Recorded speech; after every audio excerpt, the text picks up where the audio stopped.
আগের দিন বাজার থেকে কিছুটা বেবিকর্ন কিনে এনেছিলাম। কি বানাবো এটাই ভাবছেন তো? চলুন দেখে নিন। আপনাদের একটি হিন্ট দিয়ে দিলাম, এটি খেতে হয় টক টক ঝাল ঝাল। প্রথমে বেবিকর্নগুলোকে পরিষ্কার করে টুকরো টুকরো করে কেটে নিয়েছি।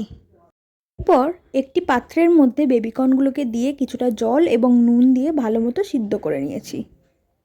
জলটি যখন ফুটতে শুরু করবে তখন সেটিকে নামিয়ে নেবেন।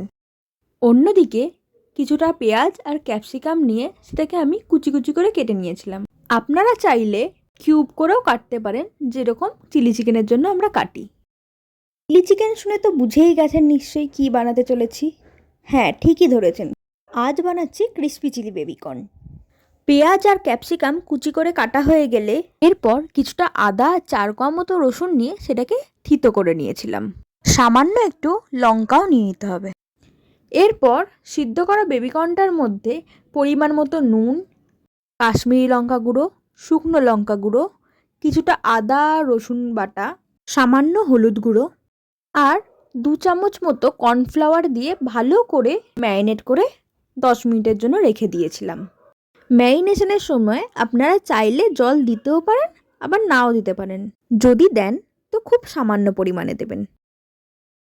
অন্যদিকে কিছুটা তেল নিয়ে ভালো মতো গরম করে তার মধ্যে ম্যারিনেটেড বেবিকর্নটা আস্তে আস্তে ছেড়ে দেবেন। খুব সাবধানে ছাড়বেন কিন্তু, তেল যেন না ছেটে।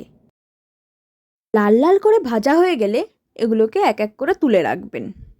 এরপর কড়াই থেকে কিছুটা তেল কমিয়ে নিয়ে তার মধ্যে আগে থেকে বেটে রাখা সেই আদা এবং রসুন বাটাটা 1 চামচ মতো দিয়ে দিয়েছিলাম। আদা এবং রসুনটা গোল্ডেন ব্রাউন হয়ে গেলে তার মধ্যে পেঁয়াজ কুচিটাও দিয়ে দিয়েছিলাম সামান্য একটু লঙ্কা দিয়ে ভালো মতো ভাজা ভাজা করে নিয়েছিলাম যতক্ষণ না পেঁয়াজটা ট্রান্সপারেন্ট হয়ে যায়। এরপর এর মধ্যে ক্যাপসিকাম কুচিটাও দিয়ে দিতে হবে। সামান্য একটু সতে হয়ে গেলে অন্য একটি বাটির মধ্যে কিছুটা সস এবং পরিমাণ মতো সয়া সস দিয়ে ভালো করে মিক্স করে নিয়ে আমরা এটিকে কড়াইয়ের মধ্যে দিয়ে দিয়েছিলাম। যতক্ষণ না ক্যাপসিকামটা একটু নরম হচ্ছে ততক্ষণ অবধি একটু ফুটিয়ে নিয়ে সামান্য পরিমাণ ভিনিগার দিয়ে দিয়েছিলাম।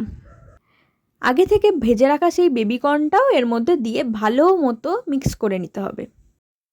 ভালো মতো মিক্সিং হয়ে গেলে একটুখানি জলের মধ্যে সামান্য কর্নফ্লাওয়ার গুলে এর মধ্যে দিয়ে ভালো মতো আবারও একবার নাড়িয়ে নিতে হবে। ব্যাস, তাহলেই রেডি আপনাদের ক্রিসপি চিলি বেবিকর্ন।